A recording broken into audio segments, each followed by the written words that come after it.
तो आज की क्लास शुरू की जाए। हम लोगों की लास्ट क्लास में हमने क्या पढ़ा था?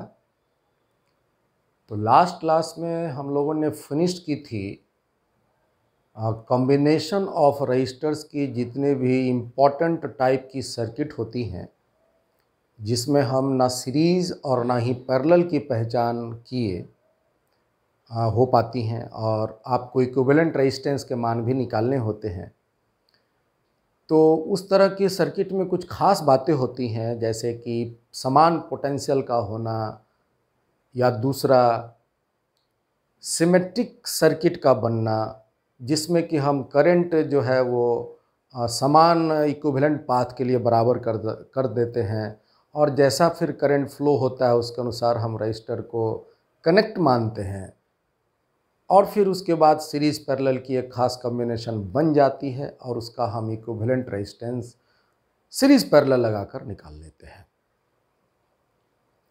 तो आप उन सभी जो ग्रुप में जितने भी सर्किट बताए हैं, आप उसको देखें, अच्छे से समझें उसको, और जितने भी बोर्ड्स में कंपटीशन के, चाहे वो नीट हो या जेईई मेंस एडवांस में, जितने भी सर्किट के रिलेटेड क्वेश्चंस आए हुए हैं, वो सारे के सारे आप तब बना पाएंगे। आज की जो हम लोग की टॉपिक है वो है ग्रुपिंग ऑफ सेल्स। तो सेल के बारे में थोड़ा हम आपको पहले पढ़ाए हुए हैं, याद होगा। अबाउट सेल के बारे में हम आपको बताए हुए हैं कि ये सेल होता है इस तरह से। हमने सर्किट में भी कई जगह पर यूज़ किया। सेल की एक उसकी ईएमएफ होती है, जो कि उसका एक कांस्टेंट क्वांटिटी होता है, वो चेंज नहीं होता, और उसकी एक इंटरनल रेजिस्टेंस आर होती है, वो चेंज हो सकते हैं। और इस तरह हम इसकी इंटरनल को यहाँ लिख करके दर्शाते हैं, या नहीं तो हम ऐसे भी इंटरनल को रिप्रेजेंट कर सकते हैं। इसकी ईएमएफ को हमने ई लिख दिया, और उसके बगल में एक छोटा रजिस्टर बना दिया जो कि उसकी इंटरनल रेजिस्टेंस को रिप्रेजेंट करेगा। ठीक है। और अगर हमें सेल की टर्मिनल की बात की जाए, तो टर्मिनल में हम ईएमएफ और उसकी इंटरनल दोनों को साथ लेते हैं। जैसे यहाँ तो भीतर में ही है तो साथ ही हो गया, ए और बी हो गया इस तरह से, तो ए और बी इस सेल की टर्मिनल कहलाएगा। और यहाँ पर जो है वो ए यहाँ और बी यहाँ नहीं लेंगे, यहाँ लेंगे तो इंटरनल बाहर हो गया, जबकि इंटरनल तो सेल के अंदर का पार्ट है। तो यहाँ ए लेंगे तो यहाँ बी लेंगे, ताकि ए और बी के बीच ये इंटरनल और उसकी ईएमएफ कंबाइंड हो जाए। तो ये दोनों जो बिंदु देख रहे हो, ए और बी, वो सेल के ही पार्ट हैं। मतलब कि टर्मिनल ऑफ दिस सेल यही कहलाएगा, ए और बी के बीच, ए और बी के बीच। हमने आपको कुछ बातें बताई थी, शायद याद होगा, कि इफ सेल इज ओल्ड या फ्रेश, तो उसकी जो आर होती हैं that is very very small, you can say negligible. R जो है इसका नेग्लिजिबल होता है ना, अप्रोच टू जीरो कह सकते हैं। और अगर सेल इज़ ओल्ड, अगर बहुत पुराना है, तो आर बहुत बहुत ज़्यादा होता है, वेरी हाई होता है। ये बात आप जान के रखिए। दूसरी जो सेल की नेचर है, सेल की जो अवस्था है, दो अवस्था, एक चार्जिंग और एक डिस्चार्जिंग की। तो इफ सेल इज़ डिस्चार्जिंग, जैसे कि मान लो कि तुम्हारी मोबाइल जो यूज होती है ना, तो वो डिस्चार्जिंग अवस्था में होता है जब तुम यूज़ कर रहे होते हो, और जब उसको चार्ज करने के लिए प्लग में डालते हो तब वो चार्जिंग अवस्था में होता है। और जब आप उसको चार्जिंग से हटा दिए हो और नॉर्मली यूज़ कर रहे हो, तो उस समय सेल की डिस्चार्जिंग अवस्था होती है। तो सेल जब डिस्चार्जिंग अवस्था में होता है, तो ये अवस्था की पहचान क्या है? तो इस अवस्था की पहचान है कि उसके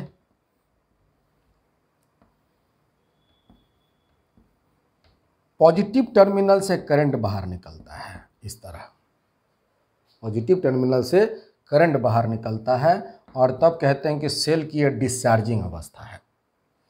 इस अवस्था में, इस डिस्चार्जिंग अवस्था में उसकी जो ईएमएफ है वो समान रहता है, ईएमएफ में कोई चेंज नहीं होता। या सेल अगर पुराना है, नया है, उसके ईएमएफ में कोई चेंज नहीं होता, वो एक कांस्टेंट क्वांटिटी है, that is a constant quantity, EMF change नहीं होता। हम इसके बारे में डिटेल से डिस्कस किए हुए हैं ईएमएफ के बारे में, ठीक है ना।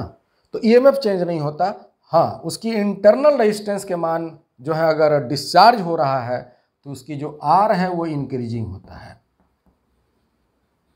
आर बाबू क्या होता है, इंक्रीजिंग होता है, आर चेंजिंग होता है, आर बढ़ते जाता है। और आर के बढ़ने से क्या होता है कि एक समय आर इतना ज़्यादा हो जाता है कि वो करंट देना बंद कर देता है। कैसे, तो देखिए इसकी जो potential difference between terminal of the cell है वो लगभग जीरो हो जाती है। ये ए और बी के बीच जो पोटेंशियल डिफरेंस है ऑलमोस्ट वो जीरो हो जाती है। कैसे, तो देखो ध्यान से, अगर मान लो कि हम इसके पोटेंशियल डिफरेंस लिखते हैं VA माइनस VB, तो इसका मान क्या होगा, इसका मान हो जाएगा E माइनस IR। आप A से B की तरफ जाओ तो पॉजिटिव टर्मिनल पहले मिला तो E माइनस IR ये हो। अब R बढ़ते गया बढ़ते गया बढ़ते गया तो एक समय ये प्रोडक्ट का मान EMF के बराबर हो जाएगा, और जब बराबर हो जाएगा तो जो पोटेंशियल डिफरेंस है वो जीरो हो जाएगा। तो कहेंगे कि अब ये सेल में ताकत नहीं रही है ना, और फिर वो डिस्चार्ज माना जाता है। अगर हम इसकी प्लॉट करें, अगर मान लो कि ये पोटेंशियल डिफरेंस को अगर भी मान लिया जाए and that is E minus IR अगर ये हुआ, ठीक है, और अगर हम इसका एक प्लॉट आपको दिखाते हैं that is V versus I graph, V versus I graph, तो कैसा होगा, तो V चूँकि Y एक्सिस पर रखें तो ये Y, I को X पर रखें, इसको हम पहले लिख देते तो minus x into r, r पहले लिख दिया X, और E चूँकि कांस्टेंट है तो प्लस E। देखिए तो ये किसका ग्राफ है, X पे पावर 1 Y पे power 1, that is straight line, Y equal to MX plus C, आपको शायद याद आ रहा हो स्ट्रेट लाइन। तो C का मान हो गया जो Y इंटरसेप्ट कहलाता है दैट इज प्लस E, तो प्लस E, और स्लोप जो है M जो निगेटिव है, मतलब थीटा का मान 90 से बड़ा, तो graph will go like that, यही होगा। और यही थीटा का मान का टैन थीटा जो है आपको कहलाएगा स्मॉल माइनस R, तो टैन थीटा बराबर आप कह सकते हैं माइनस R।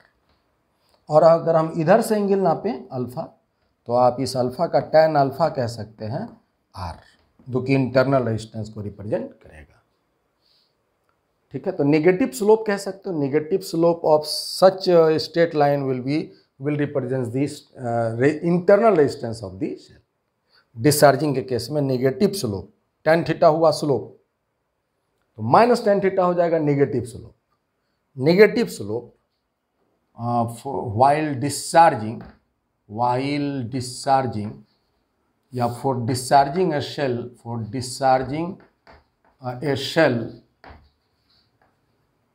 है ना, for discharging a shell, the negative slope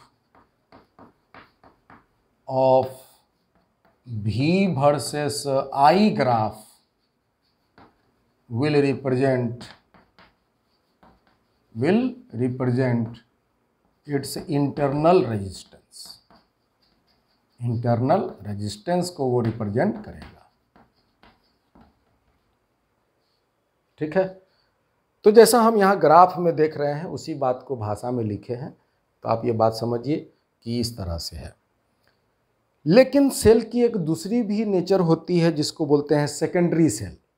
secondary cell वो सेल होता है जो कि हम उसको वापस चार्ज कर सकते हैं, जब डिस्चार्ज हो गया तो उसको वापस चार्ज कर सकते हैं। तो अगर हम इसकी तीसरी पॉइंट लिखें, इफ सेल इज चार्जिंग, जब सेल चार्ज हो रहा हो, चार्जिंग, तब उस केस में जानते हो क्या होता है, तो बाहर की सर्किट से, बाहर से जब हम इसको प्लग में कनेक्ट कर देते हैं एक्सटर्नली, तो वो एक्सटर्नल जो पोटेंशियल होता है वो इतना ज़्यादा सेल के ईएमएफ से ज़्यादा होता है कि वो इसी में भीतर करंट घुसाने लगता है।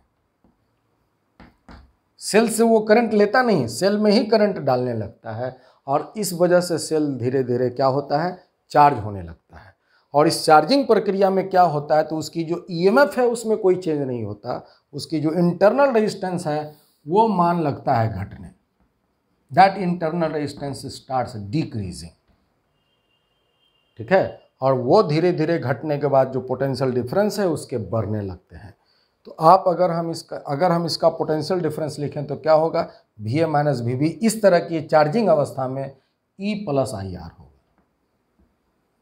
यहाँ प्लस हो जाएंगे, E देखो आप ऐसे जा रहे हो, A माइनस B लिखना है तो A से B जाएंगे तो पहला प्लेट प्लस मिला, और फिर करंट कहीं डायरेक्शन में जा रहे हैं तो प्लस IR ही होगा। इस तरह से बनेगा इसका। और इसको अगर हम पोटेंशियल डिफरेंस को V लिखें तो E प्लस IR, और V को Y एक्सिस पर रख दिया हमने। इसका वापस एक बार फिर ग्राफ अगर ड्रॉ करते हैं, देखते हैं कैसा आता है। तो देखिए, है ना, इसका हम V versus I graph draw करते हैं तो V हुआ Y एक्सिस पर, E कांस्टेंट है, I का मान हो जाएगा यहाँ X और प्लस R। तो यहाँ पर जो C होगा वो प्लस E, और स्लोप हो गया पॉजिटिव, मैंने थीटा का मान 90 से बड़ा, लाइक दिस। तो इस केस में यहाँ बनेगा, और यहाँ पर जो थीटा होगा इसी का टैन थीटा जो स्लोप कहलाएगा, जो कि इंटरनल रेजिस्टेंस R के बराबर होगा। तो इस केस में अल्फा की बात नहीं होगी, सीधा टैन थीटा ही उसका इंटरनल रेजिस्टेंस कहलाएगा। तो while charging the positive slope, या सीधा बोलेंगे slope, the slope of V versus I graph will represent internal resistance option. ठीक है, तो ये थोड़ी सी सेल के बारे में हम जाने हैं, और ये एक्सटर्नली कनेक्ट होने से इस तरह की करंट फ्लो की बात यहाँ हम कर रहे हैं, है ना। ये सीधा ओपन नहीं है, करंट चल रहा है तो इसका मतलब there must be circuit closed, तो वो एक्सटर्नली कनेक्टेड है। तो यही बातें समझनी है, और यहाँ हर एक केस में समझ लीजिए, चाहे सेल फ्रेश हो, चाहे वो सेल पुराना हो, चाहे वो चार्जिंग हो, चाहे वो डिस्चार्जिंग अवस्था में हो, उसकी जो EMF है वो चेंज नहीं होगा, चेंज सिर्फ उसकी इंटरनल रेजिस्टेंस होंगी। तो ये था सेल के बारे में। अब हम यहाँ सेल की कुछ कॉम्बिनेशन डिस्कस करेंगे। ऑफकोर्स 2 कॉम्बिनेशन इंपॉर्टेंट है, that is one series, another is parallel. तो ग्रुपिंग ऑप्शन,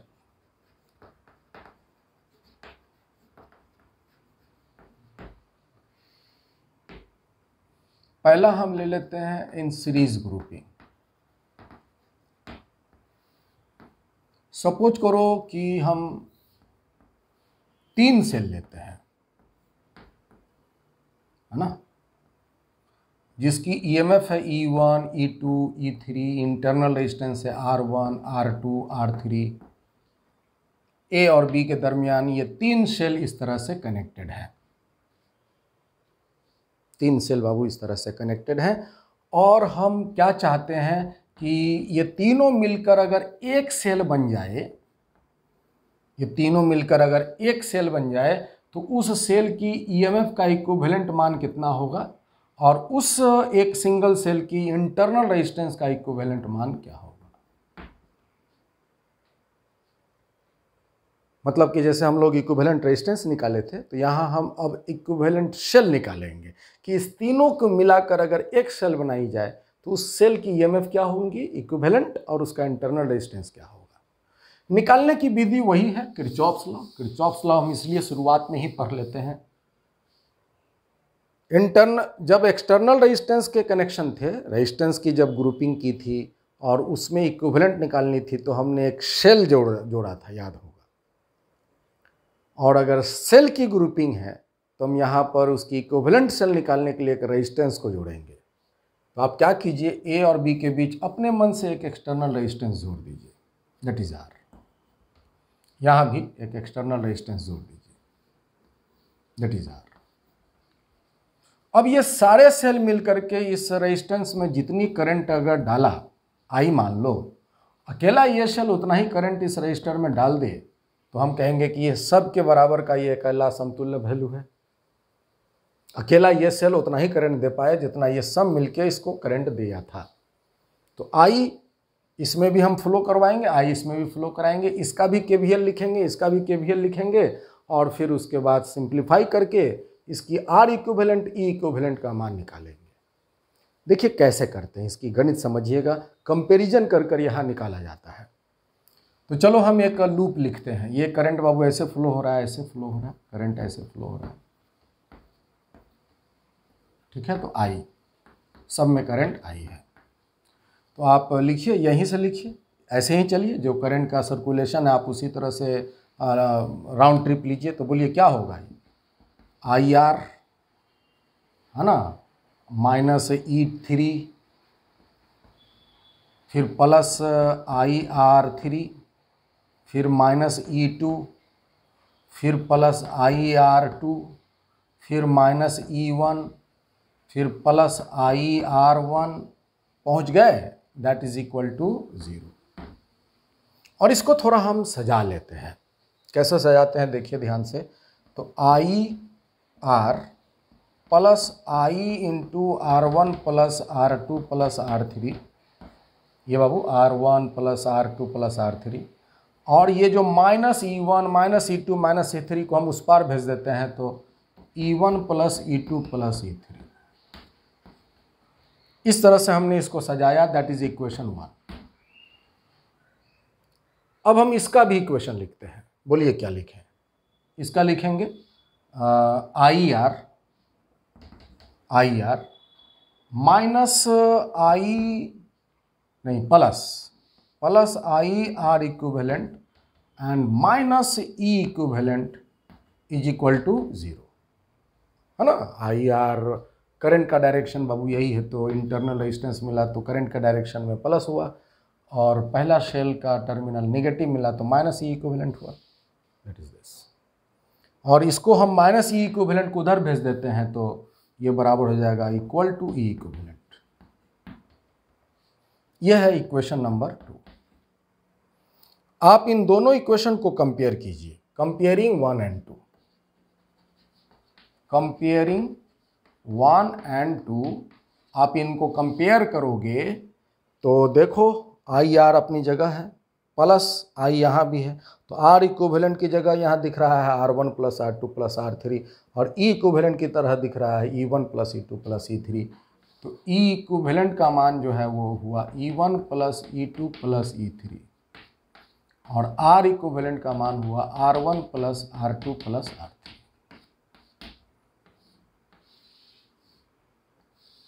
तो सीरीज में खास बात यह है कि जितने शेल की EMF है वो जुड़ जाएंगी, और उसकी जो इंटरनल रेजिस्टेंस है वो जुड़ जाएगा,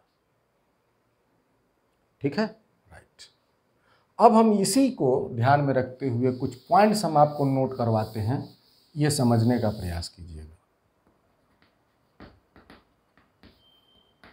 ये आपकी शेल है,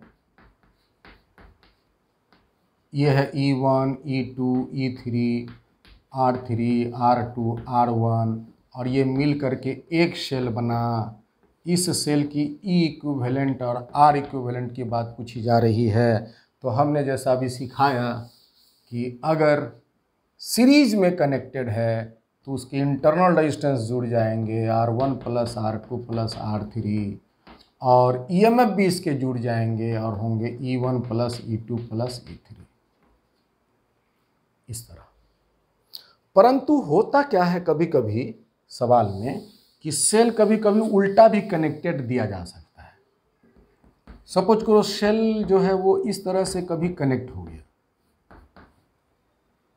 यह है E1, यह है E2, यह है E3, R1 R2 R3, और मान लिया जाए कि एक सेल को हमने उल्टा कनेक्ट कर दिया। ये जो E2 है, देख नहीं में उल्टा लगेगा, है ना। यहाँ पर देखिए E1 और ये E3 का जो पोलैरिटी है वो एक ही साइड में है, परंतु E2 की पोलैरिटी उलट गई है। तो जिसकी पोलैरिटी उलट गई है या जो सेल उल्टा कनेक्टेड है उसकी EMF जो है वो निगेटिव हो जाएगा। तो आपको अगर इसका इक्विवेलेंट बनानी है, इसका इक्विवेलेंट बनानी है, तो इक्विवेलेंट के EMF के मान क्या होंगे, तो ये EMF के मान होंगे E1 plus minus E2 plus E3, मतलब जितना उलट जाएगा वो सबको हम माइनस कर देंगे, ठीक है ना। और R इक्विवेलेंट का मान वही रहेगा R1 plus R2 plus R3, वो उल्टेगा नहीं, यहां पर R2 का मान माइनस नहीं होगा, यह समझ लीजिएगा। और अगर इसी तरह मान लो कि सेल है ना, और सभी सेल आइडेंटिकल हैं, सपोज कीजिए ये शेल ये शेल ये शेल आर आर आर, ये 3 गो हैं और तीनों आइडेंटिकल है। आइडेंटिकल है तो क्या होगा, तो ये जो एक शेल बनेगा तो 3E हो जाएगा और 3R हो जाएगा ना। और अगर हम एगो को उलट देंगे तब क्या होगा, ज़रा सोचो। उलट देंगे तो चलो हम इसको करके देखते हैं। उलट देंगे, एक शेल को उलट देंगे, ई E E R R are, और एगो को उलट देंगे तो थोड़ा दिमाग लगाओ, ईएमएफ इसके क्या होंगे, तो इसके ईएमएफ ई ही रहेंगे, इंटरनल 3R हो जाएगा, है ना। ई माइनस ई प्लस ई, तो ई और माइनस ई कट जाएंगे, एगो ई बचेंगे और 3R हो जाएगा। ठीक है, तो ये कॉम्बिनेशन हम लोग समझे। तो ये था सीरीज कॉम्बिनेशन। और अब हम देखते हैं, अगर मान लिया जाए इसी में हम अगर दूसरा पॉइंट करें, if n identical sales, identical cells are in series and, है ना, जैसे ये n शेल है, डैश डैश n सेल है, ऐसा ऐसा बाबू बाबू n सेल है, E E E R R R, identical है, सबका ईएमएफ बराबर है, सबका इंटरनल भी बराबर है, और इन सब को मिलाकर एक शेल करनी है। ठीक है, तो सबका ईएमएफ जुड़ जाएगा क्योंकि सभी जो है वो करेक्टली कनेक्टेड है। करेक्टली कनेक्टेड है माने सही ढंग से कनेक्टेड है, सबकी जो पॉजिटिव टर्मिनल है ऑलवेज एक साइड है। तो इसका जो इंटरनल होगा वो NR हो जाएगा और ईएमएफ हो जाएगा NE, क्योंकि ये N सेल्स हैं, N सेल्स हैं। और अगर पूछा जाए कि if M cells are opposite connected, अगर मान लो कि among n cells,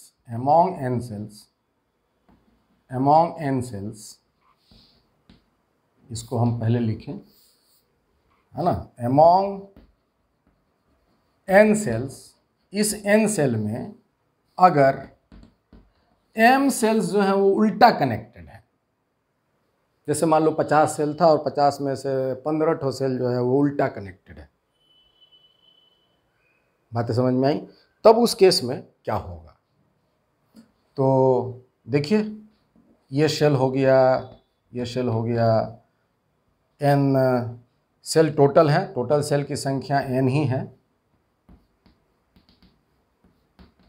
इस तरह से ये पूरा कनेक्टेड है, तो टोटल सेल n है, टोटल सेल n है, टोटल सेल बाबू n है, और उसमें से m सेल जो है वो उल्टा कनेक्टेड है, तो उसकी इक्विवेलेंट ईएमएफ क्या होगी, सबका इंटरनल और ईएमएफ जो है उनके बराबर है।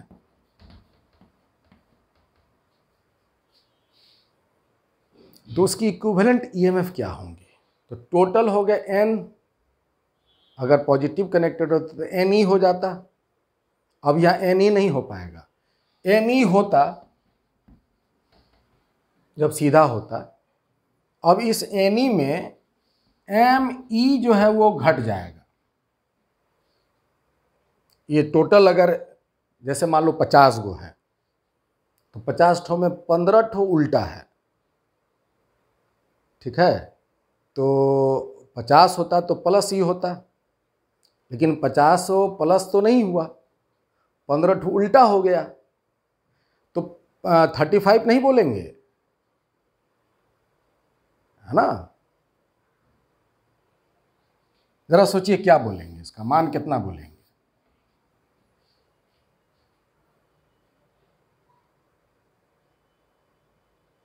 कितना टोटल सीधा रहा, एक साइड में टोटल कितना सीधा रहा, तो n माइनस m ये सीधा रहा जो कि जुड़ जाएगा, और फिर कितना उल्टा हुआ, तो माइनस m इंटू ई उल्टा रहा,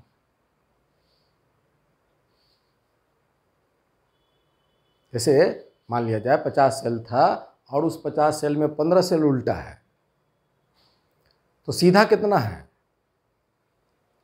50 मान लो पूरा सीधा रहता है तो +50 होता, लेकिन 50 गो में 15 ठो उल्टा है तो सीधा कितना हुआ?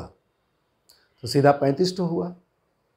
तो 35 प्लस 35p तो होगा ही, और प्लस 35p और माइनस जितना उल्टा है वो माइनस हो जाएगा, तो -15 ही।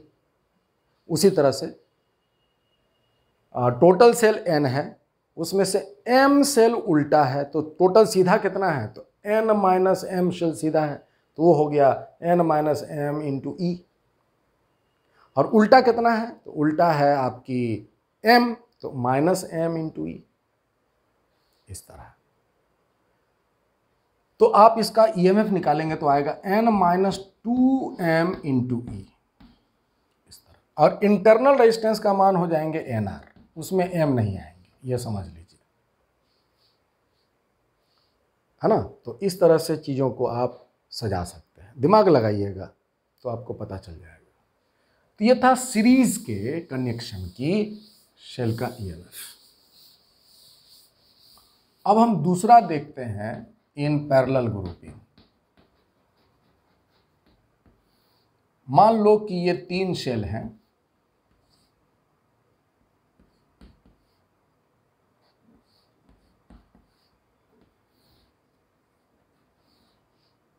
और ये तीनों शेल की EMF बराबर है, तीनों का इंटरनल भी बराबर है। अलग अलग ले लेते हैं, ग्रुपिंग करनी है तो अलग अलग ले लें, E2 R2 E3 R3। और ये जो 3 शेल पैरेलल कनेक्टेड हैं, हमें क्या करनी है कि हमें इन तीनों के बराबर एक शेल बनानी है, इसका इक्विवेलेंट और R इक्विवेलेंट बतानी है। नियम वही है। हम क्या करेंगे, A और B के बीच एक रजिस्टर को कनेक्ट कर लेंगे, यहाँ भी हम दोनों के बीच एक रजिस्टर को कनेक्ट कर लेंगे, और हम इसके करंट निकालेंगे। मान लिया जाए इसमें टोटल ये तीनों मिलके करंट दिया है I, तो अकेला ये अगर करंट दे दे I, तो ये तीनों की ये अकेला समतुल्य कहलाएगा। इस I यहाँ पर ऐसे जा रहा है I, मान लिया जाए इधर से करंट I1 आया, इसने करंट I2 दिया, इसमें करंट I3 दिया, और ये तीनों मिलके I बना। ठीक है बाबू। और यहाँ तो वही अकेला I होगा। तो आप यहाँ कह सकते हो कि I बराबर जो होगा वो I1 plus I2 plus I3 होगा। तो इसकी हम उपयोग कर लेंगे इक्वेशन लिखने की प्रक्रिया में। हम इसको नीचे बना देते हैं ताकि यहाँ स्पेस बने जगह बनाने की। हम इसको यहाँ बना देते हैं।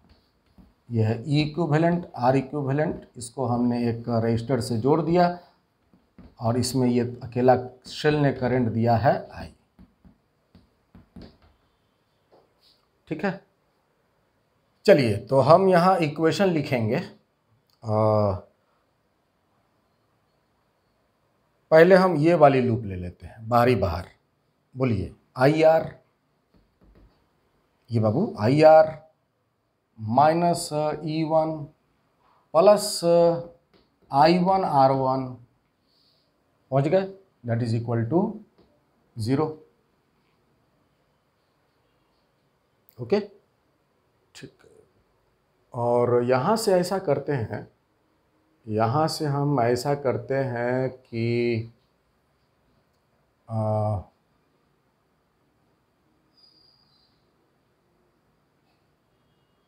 इस माइनस E1 को उधर भेज देते हैं, IR रहने देते हैं, और प्लस I1 R1 रहने देते हैं, है ना। और माइनस E1 को उधर भेज दिया तो प्लस E1। पहले हम सजा लेते हैं व्यवस्था को, और फिर क्या करते हैं, R1 से डिवाइड कर देते हैं। तो R1 से डिवाइड कर देंगे तो क्या होगा, तो IR बाई R1 प्लस यहाँ I1 बराबर हो जाएगा E1 बाई R1। हम एक्चुअली में क्या करेंगे कि इसकी तो एक इक्वेशन लिखे, इसका भी हम एक इक्वेशन बनाएंगे KVL की, और इसका भी एक KVL की इक्वेशन बनाएंगे ऐसे। तो सब में एक में इक्वेशन में आएगा जानते हो I1, दूसरे में आएगा I2, तीसरे में आएगा I3, और हमें I1 plus I2 plus I3 को I करनी है। तो हम ऐसा व्यवस्था बना रहे हैं कि बाकी बाद में तीनों को जोड़ दें तो I1 + I2 + I3 का एक सजा हुआ इक्वेशन बन जाए, जिसकी जगह हम I लिख सकें। तो उसके लिए हमने अकेला I कर दिया है। तो ये हुआ इक्वेशन 1। अब इसी तरह से इसकी आप KVL बोलिए, ये वाली लूप की KVL बोलिए। बताइए, बोलिए तो क्या होगा? तो इसका हो जाएगा IR, इसका बाबू IR minus E2 plus I2R2 equal to 0 होगा ना? ठीक है। अब इसी तर्ज पर इसको हम माइनस E2 को उधर भेज दें और दोनों साइड R2 से भाग दे देंगे। तो यहाँ क्या हो जाएगा? बाई R2, ये बच जाएगा यहाँ I2 और राइट साइड में हो जाएगा E2/R2 और ये आपकी इक्वेशन नंबर 2 हो जाएंगी। हम इसको वहीं पर लिख दिए, मेरे पास जगह की कमी है, तो आप अपने कॉपी में अगले स्टेप में कर लीजिएगा। चलिए इस लूप को लेते हैं। इस लूप की क्या लिखेंगे? तो I × R minus E3 plus I3R3, ये बाबू I3R3 must be equal to 0।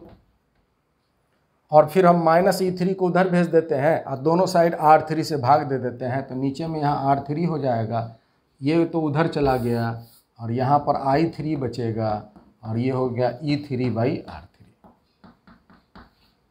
ये वाली इक्वेशन है। और इसका भी हम लिख ही लेते हैं। तो इसको हम क्या लिखें?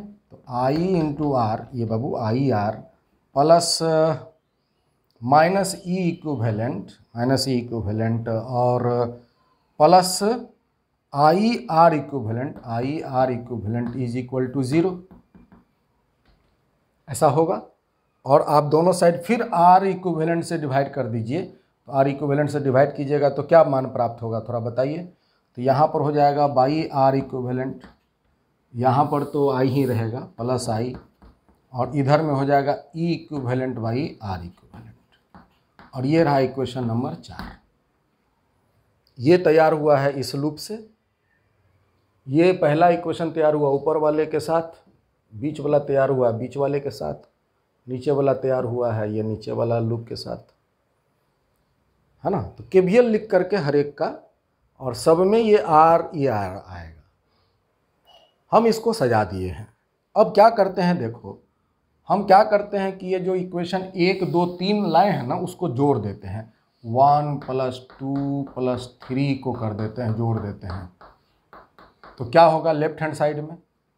लेफ्ट हैंड साइड में I R कॉमन होंगे और 1/R1 1/R2 1/R3 ये रहेंगे, और प्लस I1 + I2 + I3 जुड़ के I बन जाएंगे।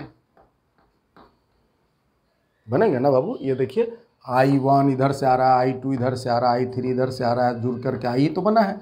तो I1 + I2 + I3 का मान जो है बराबर I लिख दिए। राइट हैंड साइड में क्या होगा? तो E1/R1 plus E2/R2 and plus E3/R3, ये वाली। तो अभी जो इक्वेशन आपको प्राप्त हुआ है, ये जो इक्वेशन आपको अभी प्राप्त हुआ है 1 और 2 और तीनों को जोड़ने के बाद, now comparing it with equation 4,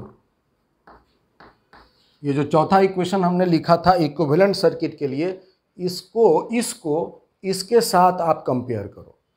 तो क्या होगा कंपेयर करने के बाद? देखो ध्यान से रिजल्ट क्या प्राप्त होता है कंपेयर करने के बाद। तो IR तो अपनी जगह है, 1/R इक्विवेलेंट 1/r इक्विवेलेंट बराबर यहाँ मिलेगा 1/R1 plus 1/R2 plus 1/R3।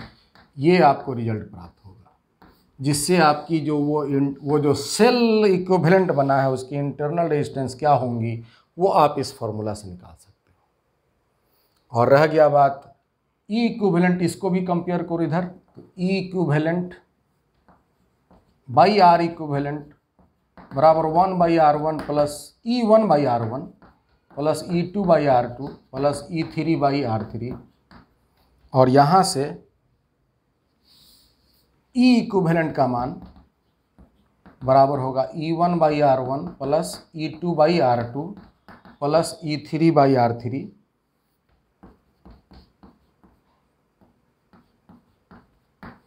Divided by R equivalent नीचे आ जाएगा, और जिसका मान होगा 1/R1 plus 1/R2 plus 1/R3।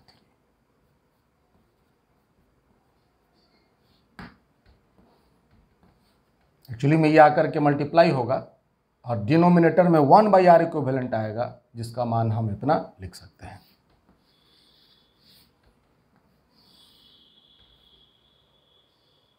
ठीक है, तो ये है इसका रिजल्ट, R इक्विवेलेंट का मान ये, और शेल की जो इक्विवेलेंट EMF का मान बनेगा वो हम इस तरह से निकालेंगे। अब अगर हम यहाँ इसकी जो रिजल्ट प्राप्त हुई हैं, अगर हम इस बात को नोट करते हैं, if cells are identical, if cells are identical, है ना, अगर शेल मान लिया जाए आइडेंटिकल है, ये शेल है, ये शेल है, ये शेल है, 3 शेल ले लेते हैं, और ये है ई इंटरनल R, और ये पैरेलल है, और इसको मिला करके अगर हमें एक शेल बनानी है तो इस शेल की EMF क्या होंगी और उसका इंटरनल क्या होगा, कैसे निकालोगे? तो यही फॉर्मूला से कॉन्सेप्ट समझिएगा। इंटरनल अगर निकालनी है, सेल की इंटरनल EMF का मान बतानी है, और वो सेल अगर पैरेलल में है तो इंटरनल भी पैरेलल में कनेक्ट हो जाए। देखिए पैरेलल का ही ना ये फॉर्मूला है ना बाबू, पैरेलल का यही रेजिस्टेंस का फॉर्मूला होता है। तो अगर सेल अगर पैरेलली कनेक्टेड है तो उस सेल की एक इक्विवेलेंट जो सेल बनी है उसकी R इक्विवेलेंट, इंटरनल रेजिस्टेंस का इक्विवेलेंट मान क्या होगा? तो सारे सेल की जो इंटरनल रेजिस्टेंस वो पैरेलल कनेक्शन के बाद जो रिजल्ट देगा वो आप यहाँ कहेंगे। और क्या कहेंगे? तो 1/R, 1/R, 1/R, 3/R, तो R/3। और अगर EMF की बात अगर पूछी जाए कि इसकी EMF क्या है, तो आप इस फॉर्मूला में सजा दीजिए। तो सबकी E और R बराबर है, तो E/R, E/R, E/R, 3E/R, और यहाँ पे 1/R, 1/R, 1/R, वो 3/R, तो 3/R कट जाएगा और E बचेगा।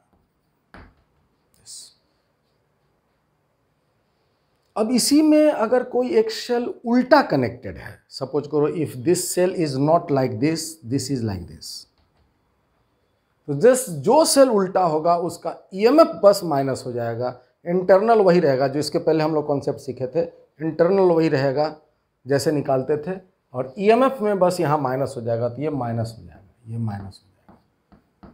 अगर ये उल्टा हुआ तो ये माइनस हो जाएगा, और सबकी EMF बराबर है, तो E/R minus E/R plus E/R, और या 1/R plus 1/R plus 1/R, ये तो कट जाएंगे, तो E/R और नीचे में आ जाएगा 3/R, R कट जाएगा, और रिजल्ट तब हो जाएगा E/3। अगर ये उल्टा हुआ तो इसका इक्विवेलेंट हो जाएगा E/3।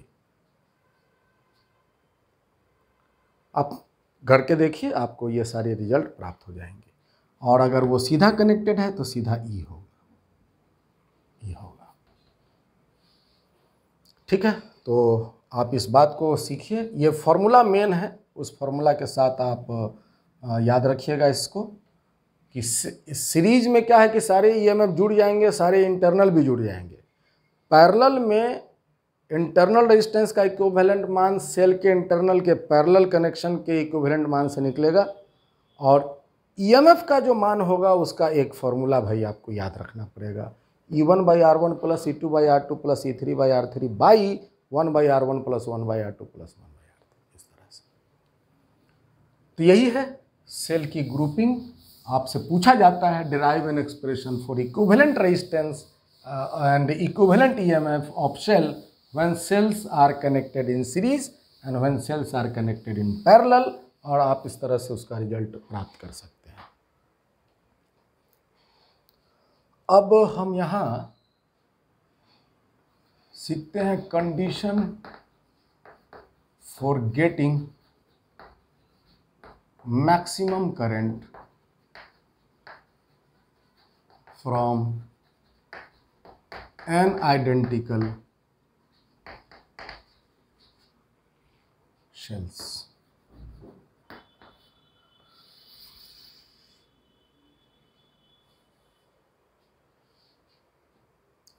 सेल हमें आइडेंटिकल दी हुई है, चाहे पुराना चाहे नया, वो सेल हमें सभी बराबर है, सबकी ईएमएफ समान है, सबका इंटरनल भी समान है। और इफ कनेक्टेड इन सीरीज, अगर हम सेल को सीरीज में कनेक्ट करते हैं, ठीक है, जैसे ये सेल हुआ और कितने सेल हैं, एन आइडेंटिकल सेल हैं, तो एक सेल हुआ, एक दूसरा सेल हुआ, ये तीसरा सेल हुआ, और मान लिया जाए इस तरह से बहुत सारे सेल हैं, एन सेल हैं, सबकी ईएमएफ बराबर है, सबका इंटरनल बराबर है, और हम इसको एक एक्सटर्नल रेजिस्टेंस से जोड़े हुए हैं, और हम चाहते हैं कि इसमें मैक्सिमम करंट जो है इसके द्वारा चले। सीरीज के केस में हम समझना चाहते हैं। तो सिंपल तरीका क्या है कि आप क्या कीजिए कि ये सब सेल को एक सेल बना लीजिए, अभी सीखे हैं, तो एक सेल बनाएंगे तो हो जाएगा NE और इंटरनल भी हो जाएगा NR, और आपने उसको रजिस्टर से जोड़ा है तो जोड़ लीजिए वापस। तो ये सब मिलके जितना करंट देगा वो अकेला ये सेल उतना ही करंट देगा। करंट का मान आप बता दीजिए, करंट का मान हो जाएगा टोटल EMF NE और टोटल रेजिस्टेंस के मान हो जाएंगे R प्लस NR, ये होंगे। ये अभी की हालत में करंट ऐसा होगा, ठीक है। अब अगर कहा जाए कि इफ शेल्स आर फ्रेश, अगर शेल जो है बाबू फ्रेश है, अगर शेल ये जो सारे हमने सीरीज में जोड़े हैं वो अगर सभी सेल फ्रेश हैं, एकदम ताज़ा ताज़ा नया कंपनी से निकल कर आया है, तो उसकी जो स्मॉल आर होगा वो नेगलेक्ट होगा, ये जो स्मॉल आर होगा वो नेगलेक्ट हो जाएगा। स्मॉल आर बहुत बहुत छोटा होगा, तो n गुना आर जो है इसको हम हटा देंगे, तो क्या बचेगा आई का मान, तो आई का मान होगा n times E by r. ये स्मॉल आर के साथ जो गुणक है उसको हम हटा देंगे, आर अप्रोच टू जीरो होगा तो जीरो गुना समथिंग जीरो है ना, तो NE बाई आर ऐसा। तो इसका मतलब ये समझेंगे कि अगर फ्रेश सेल हैं और अगर मान लो 100 सेल को आप अगर सीरीज में जोड़े हैं तो एक सेल जितना करंट देगा E बाई आर। 100 सेल अगर फ्रेश सेल को आप सीरीज में जोड़ें तो 100 टाइम्स करंट बढ़ जाएगा, n टाइम्स हो जाएगा। जितना सेल आप कनेक्ट करोगे सीरीज में उतना ही करंट का मान मल्टीप्लाई हो जाएगा। 100 तो 100 टाइम्स हो जाएगा, 105 कनेक्ट करेंगे तो 105 टाइम्स जो है वो एक सेल की जो करंट है उससे 105 टाइम्स मल्टीप्लाई हो जाएगा। मतलब एडवांटेज होगा, आप मैक्स जितना ज़्यादा सेल सीरीज में जोड़ते जाओगे उतना ज़्यादा करंट आपको मिलेगा, बशर्ते सारे सेल क्या हो, फ्रेश हो, तब जाके ये हालत होगी और यू विल गेट एडवांटेज। जितना सेल आप सीरीज में जोड़ेंगे उतना ज़्यादा आपको करंट प्राप्त होगा। अगर मान लो यही केस में सेल अगर ओल्ड है, वेरी ओल्ड, तो वेरी ओल्ड का मतलब जानते हैं क्या होता है? वेरी ओल्ड का मतलब उसकी इंटरनल रेजिस्टेंस बहुत बहुत बहुत ज़्यादा हो गया, that is R is very large, NR now will become very large, और उसके कंपैरिजन में ये जो कैपिटल R है विल नाउ नेग्लिजिबल। तो ये जो स्मॉल r है, यहाँ पर हम इस बात को दर्ज कर देते हैं, R प्लस NR को अप्रोक्सीमेटली हम R लिख दिए हैं, और इस केस में R प्लस NR जो है वो अप्रोक्सीमेटली NR हो जाएगा, क्योंकि ये जो है स्मॉल r वो बहुत बहुत ज़्यादा हो गया। ठीक है बाबू, R आपके नेग्लिजिबल हो जाएंगे। शायद ये छुप गया होगा तो हम इसको वापस फिर लिखते हैं, if cells are very old, और अगर बहुत ओल्ड है तो स्मॉल r बहुत ज़्यादा होगा, और तब उस केस में R प्लस NR जो है वो अप्रॉक्सीमेटली NR के बराबर होगा, क्योंकि तब ये जो कैपिटल R है उसके रेस्पेक्ट में यही बहुत बहुत छोटा हो जाएगा ऐसा। और करंट का मान क्या होगा, तो अगर ये INE और नीचे हो गया NR, NN कट जाएगा तो ये हो जाएगा E बटा में R। और यहाँ से पता चला नो एडवांटेज। नो एडवांटेज मतलब कि यहाँ पर आप सीरीज 1,00,000 सेल भी आप अगर पुराना को सीरीज में जोड़ दोगे तो कोई 1,00,000 भी जोड़ने के बाद भी करंट का मान एक सेल जितना करंट देना था उतना ही देखा। देखिए n गायब हो गया यहाँ पर, there will be no advantage.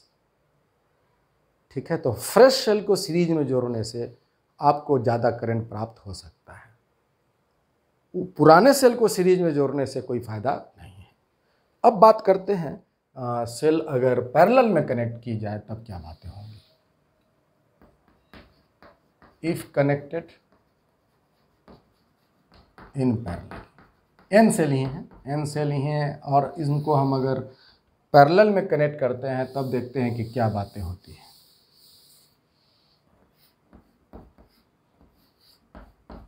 Wrong connection नहीं है ना,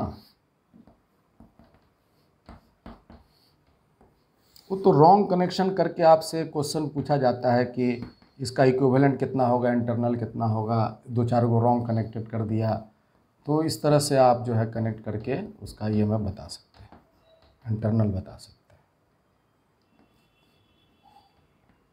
यही है बाबू, सारे सेल आइडेंटिकल हैं, सबकी ईएमएफ और इंटरनल बराबर है और ऐसे ऐसे n सेल्स हैं, देयर आर n सेल्स, और ये सभी एक एक्सटर्नल रेजिस्टेंस से कनेक्ट है। ठीक है, और हम चाहते हैं कि सब मिलके जो इसमें करंट दिया वो निकाला जाए और फिर चेक किया जाए कि किस कंडीशन में करंट का मान जो है वो मैक्सिमम होगा। तो ये सब सेल को मिलाकर अगर हम एक सेल कर देते हैं, और हमने बताया था कि अभी सभी सारे सेल अगर पैरेलल में करेक्टली कनेक्टेड हैं तो उसकी ईएमएफ के जो मान है वो ही रहेंगे। 3 सेल वाली जो इसके पहले हमने इक्विवेलेंट सीखा था उसमें हमने प्रैक्टिस की थी, और इंटरनल रेजिस्टेंस के मान हो जाएंगे R/N, क्योंकि इंटरनल सभी पैरेलल में कनेक्ट होने के बाद इक्विवेलेंट रेजिस्टेंस बनाएगा। तो ये सारे सेल का एक इक्विवेलेंट ये बन गया और इसको हमने जोड़ दिया है इस रजिस्टर से। तो ये सभी मिलकर जो करंट यहाँ देंगे वो अकेला ये सेल इसमें करंट देगा। इस करंट का मान आप चाहें तो निकाल सकते हैं और वो हो जाएगा E/R + R/N, और इस n को ऊपर भेज दें तो NE/NR + r। ये एक्सप्रेशन, इसमें जो करंट चलेगा इस हालत में वो इतना करंट चलेगा। सेल की अगर इंटरनल इतनी हो, ईएमएफ का मान इतना हो, तो करंट का मान इस सर्किट में इतना चलेगा, NE/NR + R। अब सेल अगर फ्रेश है तो स्मॉल r नेग्लिजिबल हो जाएगा, और तब यहाँ पर N capital R + small r fresh होने की वजह से small r will now negligible, और ये बराबर हो जाएगा स्मॉल n × r के। ठीक है, तब बताइए क्या इसके जो हैं वो करंट तैयार होंगे। तो ये तो नेग्लेक्ट हो गया, n और n कट जाएंगे, I के मान E/R बचेंगे। तो देखिए यहाँ पर n गायब हो गया, नो एडवांटेज। मतलब कहने का कि अगर आप 1,00,000 भी सेल हो और वो फ्रेश हो और उसको अगर तुम पैरेलल में कनेक्ट कर दिए हैं तो 1,00,000 सेल उतना ही करंट देगा जितना एक सेल करंट देगा, और वो मान होगा E/R के। अब ध्यान से देखिए, कोई फ़ायदा नहीं होगा। लाखों सेल हैं तो ज़्यादा करंट होगा, ऐसा नहीं होगा। 1,00,000 सेल अगर फ्रेश हैं तो उसको सीरीज में जोड़ने से फ़ायदा होगा। चलिए पैरेलल में देखते हैं क्या रिजल्ट होगा। तो if cells are very old, parallel में अगर ये सेल बहुत पुराना है तो R बहुत ज़्यादा हो गया, और तब हम क्या करते हैं ना, NR + R को इसको नेग्लेक्ट कर देंगे, अप्रॉक्सीमेटली हम R ही मानेंगे इसको, और तब देखिए करंट का मान कितना होगा। तो ये आपकी नेग्लेक्ट हो जाए, नीचे R बचा, तो I के जो मान होंगे वो NE टाइम्स R होंगे, और यहाँ आपको फायदा होगा, एडवांटेज।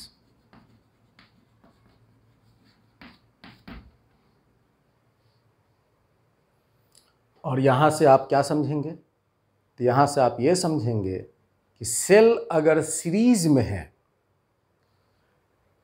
सेल अगर फ्रेश है तो उसे सीरीज में जोड़ने से हम ज़्यादा करंट ले सकते हैं, और सेल अगर ओल्ड है तो उस बहुत ज़्यादा ओल्ड है तो मैक्सिमम करंट लेने के लिए उसको हम अगर पैरेलल में जोड़ेंगे तो हम उससे ज़्यादा करंट ले सकते हैं।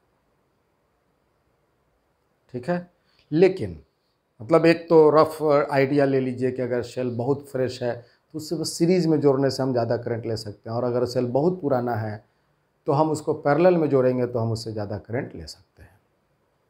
परंतु अगर सेल ना बहुत नया है ना ही बहुत पुराना है और बीच में है, उसकी इंटरनल रेजिस्टेंस के मान ना ही बहुत ज़्यादा है ना ही बहुत कम है, नेग्लिजिबल भी नहीं कर सकते, ना ही हम उसको इन्फिनिटी बहुत ज़्यादा कर सकते हैं, तब उस केस में हम क्या करेंगे? और करंट मैक्सिमम भी अगर हमें फाइंड आउट करनी है तो क्या करेंगे? तब हम उस केस में मिक्स्ड कम्बिनेशन करेंगे। तब हम उस केस में उसको सेल को मिक्स कनेक्शन करेंगे। तो तीसरा ले लेते हैं, mixed connection, mixed combination. If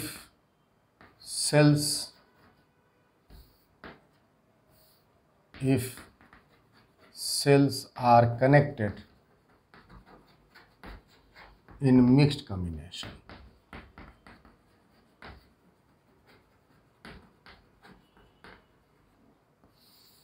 इसके लिए हम क्या करते हैं? मान लिया जाए if N1 cells are in series and such series are in N2 parallels,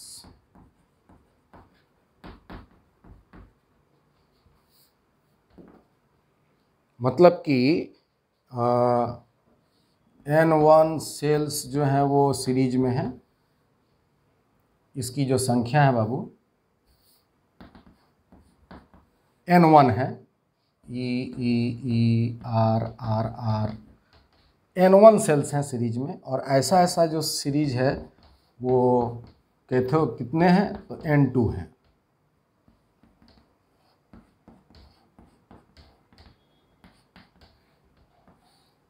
ठीक है, ER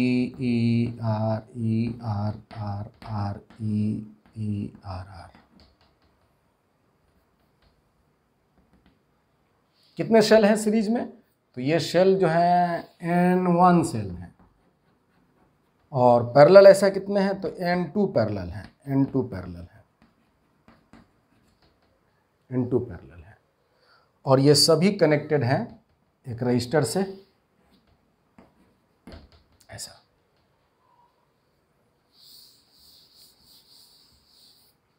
तो बताइए, हम इसको अगर एक शेल बना दें, ये ऊपर वाले को एक शेल बना दें तो क्या होगा?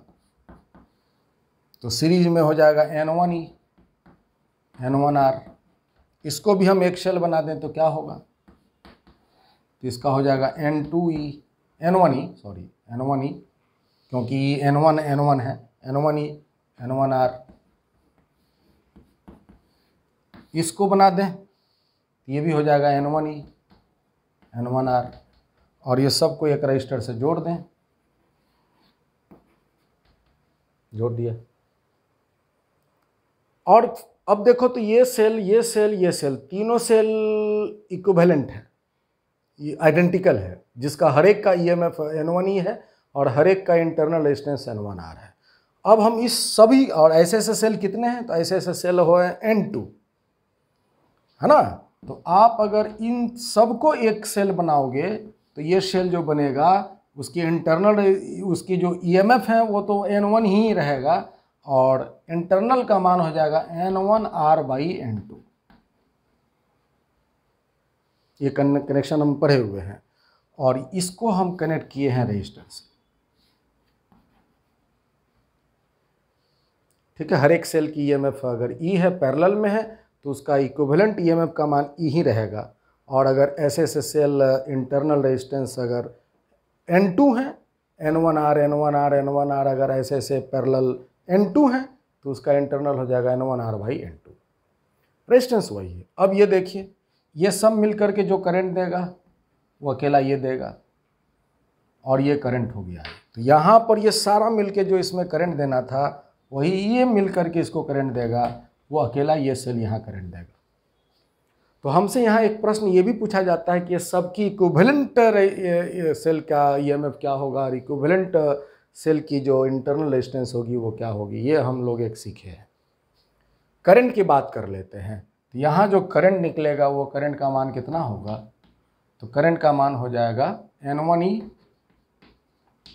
Divided by R plus N1R by N2। और इसको थोड़ा हम सिंप्लीफाई कर लेते हैं, तो N1 N2E divided by N2R plus N1R, that is I. ये करंट बनेगा। और अगर हमसे पूछा जाए कि टोटल सेल कितने हैं, तो टोटल सेल तो वही N है। तो यहाँ पर इसके साथ साथ एक बात और याद रखिएगा कि here N1 into N2 must be equal to N।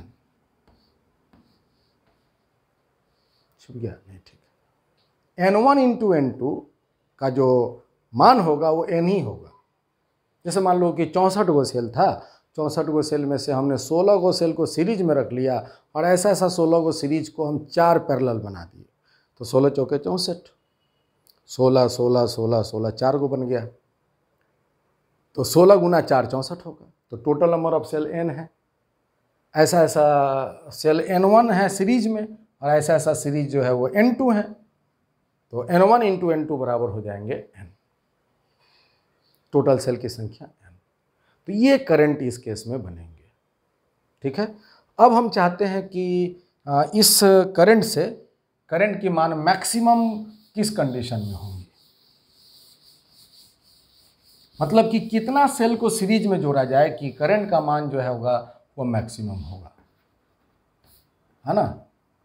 तो यहाँ देखिए ध्यान से, N1 गुना N2 का मान हम N लिख सकते हैं, तो I का मान N गुना E लिख सकते हैं।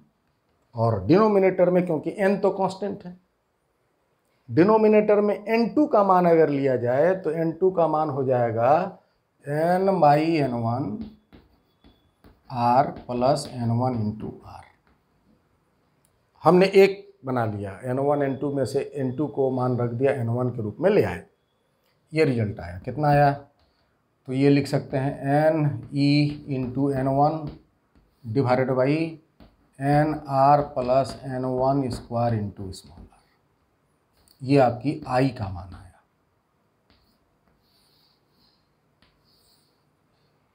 पूछता है कि for maximum value of I with respect to N1,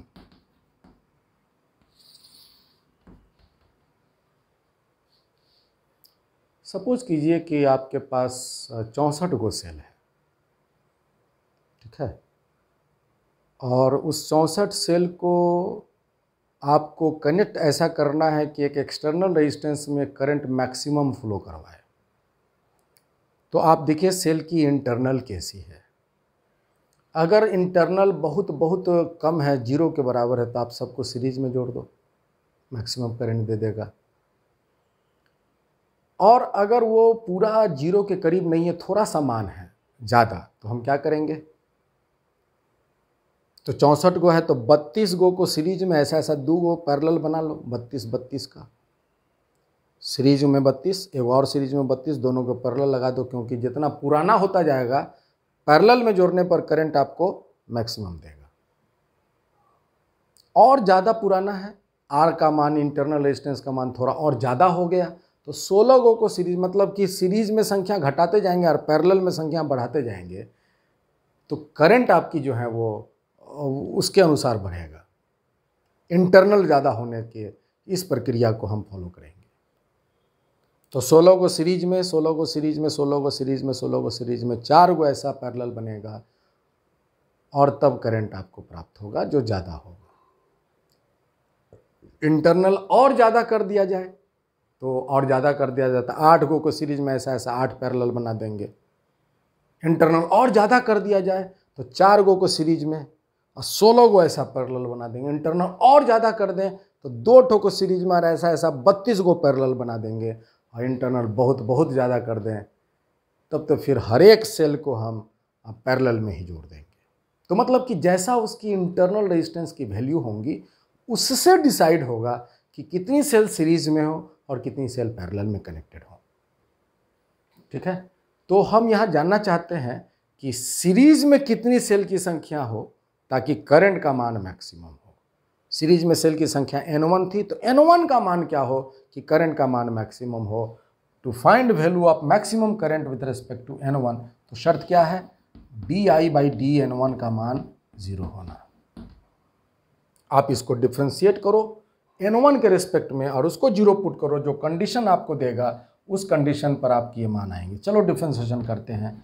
बताइए तो di/dt का मान, di/dN1 का मान क्या लिखेंगे, फटाफट बताइए। डिफ्रेंशिएशन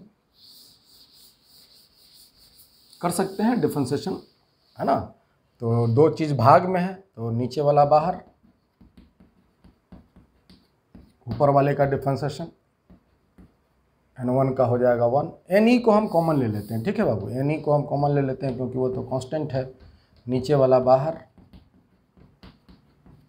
ऊपर वाले का डिफ्रेंशिएशन 1 हो जाएगा, माइनस ऊपर वाला बाहर, नीचे वाले का डिफ्रेंशिएशन ये तो 0 हो गया और इसका हो जाएगा 2 टाइम्स N1R डिवाइडेड बाई नीचे में जो भी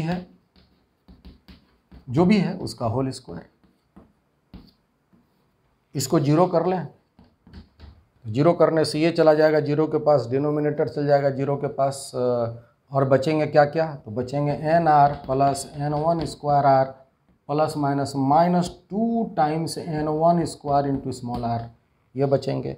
इसको थोड़ा और सिंप्लीफाई करो, NR और ये घट के हो जाएगा N1 स्क्वायर इंटू R, है ना, ये हो जाएंगे 0।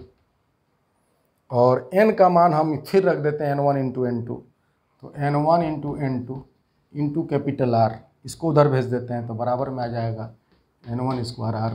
N1 एक कट जाएंगे और R का जो मान होगा वो होगा N1R/N2 and this is the condition for maximum current. आप गौर से देखो तो एक साइड जो R है, R is what, external resistance,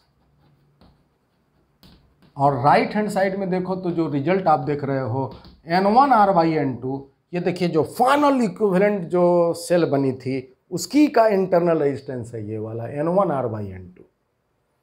तो ये है ना final equivalent internal resistance.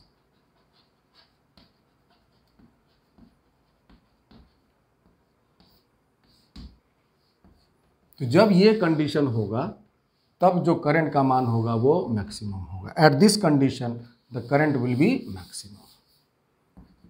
At this condition current will be maximum. Current maximum का क्या शर्त है, तो करंट मैक्सिमम का शर्त है कि जो सेल की जो ग्रुपिंग बनी है उसकी जो एक सेल इक्विवेलेंट बनेगा, उस इक्विवेलेंट सेल की जो इक्विवेलेंट रेजिस्टेंस बनेंगे, इंटरनल रेजिस्टेंस का मान एक्सटर्नल रेजिस्टेंस के अगर बराबर होगी तब जो सर्किट में करंट होगा वो मैक्सिमम होगा। और करंट का मैक्सिमम मान आप यहाँ से बता सकते हो, है ना। मैक्सिमम मान कितना हो जाएगा, तो मैक्सिमम मान यहीं से बता दो, N1 गुना N2 था ना ये वाली, या ये n/n का मान N1 N2, किसी में एक इक्वेशन रखने पर मेरे पास I का मान देखो, हम वापस फिर से लिखते हैं। I का मान यहाँ था क्या, N1 into N2 into E, या सीधा हम लिख देते हैं N1E divided by R plus N1R/N2, यही करंट आया था शुरुआत में, याद होगा, इसी को हम ऊपर भेज दिए तो सिंप्लीफाई किए थे। तो I का मैक्सिमम मान जो है आपको प्राप्त हो जाएगा, I का मैक्सिमम मान N1R/N2 का मान R के बराबर कर लेंगे तो ये आ जाएगा N1E/2R।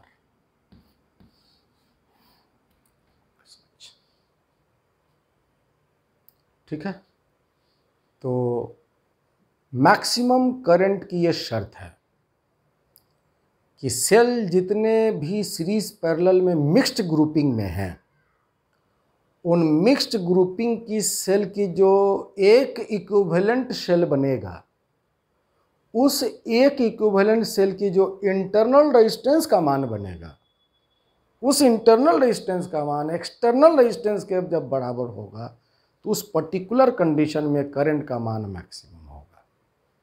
तो चलिए इस चीज़ को करने के लिए हम एग्जाम्पल से इस बात को समझने का प्रयास करेंगे, तब ये ज़्यादा थोड़ा क्लियर होगा। शर्त याद रखिएगा, मैक्सिमम करंट के लिए external resistance must be equal to final internal resistance of cell, that will be the current maximum. और करंट मैक्सिमम का मान तो कैलकुलेट करके आ जाता है ना, वो इम्पोर्टेंट कंडीशन है कि मैक्सिमम करंट तब होगा जब इंटरनल रेजिस्टेंस का मान सेल की जो फाइनल जो ग्रुपिंग ऑफ सेल का जो इक्विवेलेंट सेल जो बना है उसका इंटरनल रेजिस्टेंस का मान उस सर्किट में जो एक्सटर्नल रेजिस्टेंस जुड़ा है उसके जब बराबर होगा तो करंट का मान मैक्सिमम होगा।